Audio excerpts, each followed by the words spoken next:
Welcome to an improvised Whibbit tutorial. I apologize for my voice, but here's what we're gonna do. Brian? Yes. You have to teach me how to do some Photoshop. Alright.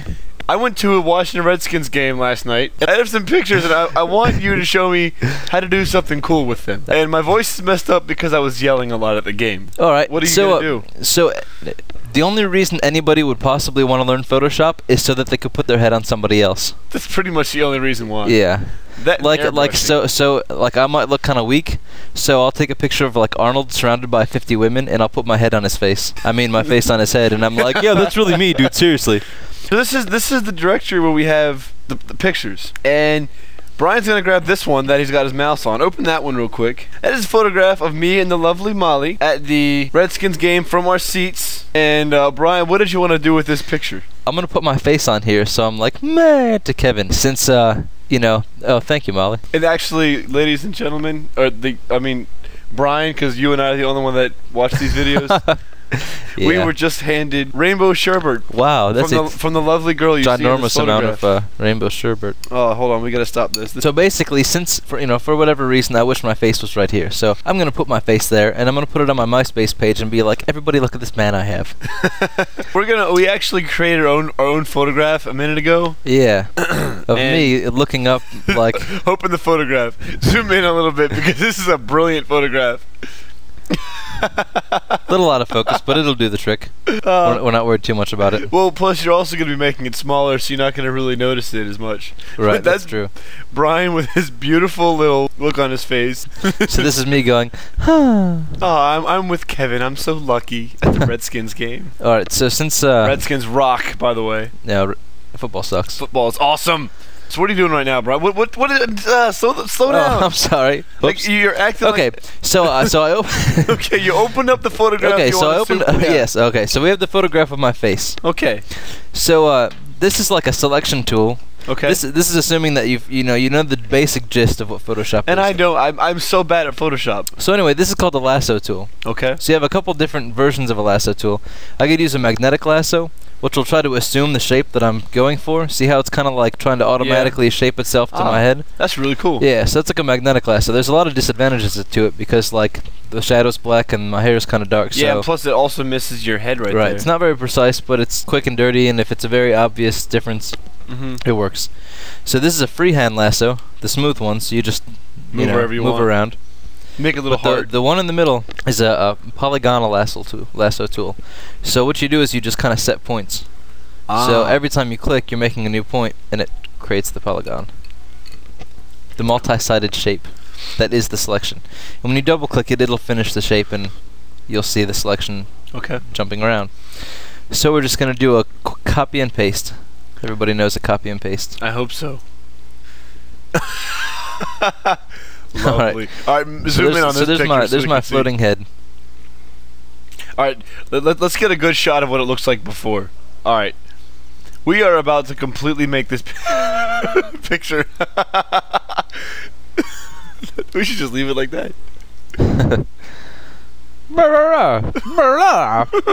Hey, you guys. Hey there, buddy. Hey. It's like a South Park cartoon. Sorry, we got to cut this out. No, I'm leaving that. Hey, you guys. Hey. Let's go to the football game, man, buddy. I think I left my pop on the car. You're so immature. Come to waveit.net.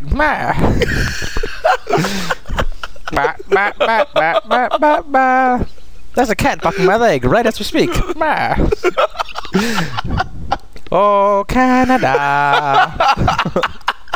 I'm gonna eat Molly's head.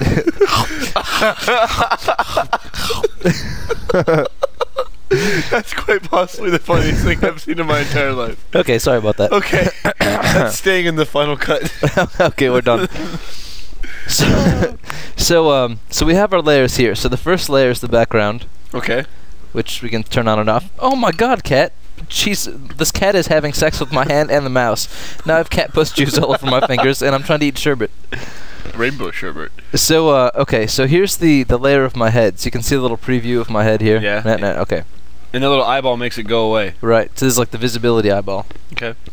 So down here is the layer mask tool. So we'll click here to add a layer mask. So you're gonna see like a little link from the picture. What does that do? This there? Yeah. So it makes like a layer on top of this that's bound to the layer that you have selected. And it's pretty much like another picture right on top where right now it's all white. And when it's white, you can see the picture that is bound to the layer. But if I paint a black line, then you'll see through it. So that's basically what a mask does. So the reason I'll use a mask for this is because if I make a mistake, I can just correct it later by switching to an opposite color. All right. So but you'll see. What are you doing? Okay. So now I have the brush selected. So I clicked on the brush size options, and I'm going to a larger brush size so I can do this a little quicker. And we'll leave the opacity like that for now. So basically, I'm just going to paint black on the edges of my face, so I just have my face left. Okay. And you're cutting your hair off too? Yeah, because I want to use Molly's hair. Okay. And you're using Molly's ear as well? No, I'm leaving my ear in there. Alright. So I don't think you can see her ear. Gotta get rid of the shirt too. Yeah, so I'll leave the shirt in there. That is such a brilliant photograph of you. So now this tool isn't very precise. You can see how the edges aren't like very sharp edges. Yeah. But we can fix that later. Isn't that what you want though? Not necessarily, because doesn't that make I want it so my that neck to like go right against the shirt. Alright, so now we just have my face. So we're gonna hit Control T to transform the layer. Actually, I'll just go through a menu since it's more visual. So we'll go to Edit, Transform, Scale. Well, actually, we could just do Free Transform, and it gives us the option to rotate or scale. Oh, excuse me. To rotate or what? Or map. Okay, so I'm gonna grab the upper left-hand corner of this image and scale it down so it's roughly the same size as her head. But my face doesn't really look right. Like the line of my shirt doesn't really match hers. So I'm actually just gonna kind of rotate my face a little bit so it matches a little better. You're looking right up at me. And I'll just kind of try to get my head generally so it's about the proper size. So that looks like it's about it. Alright, so already it it's already looks great. kind of weird looking. Yeah, it's so with the layer mask, like let's say I wanted to use part of her nose, so I'll just beep.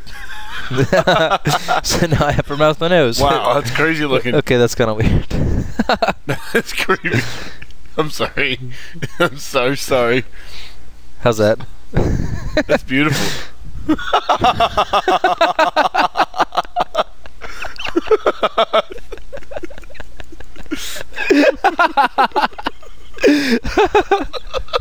Kevin volunteers in his spare time to help the special kids. Molly. Sometimes he rapes them.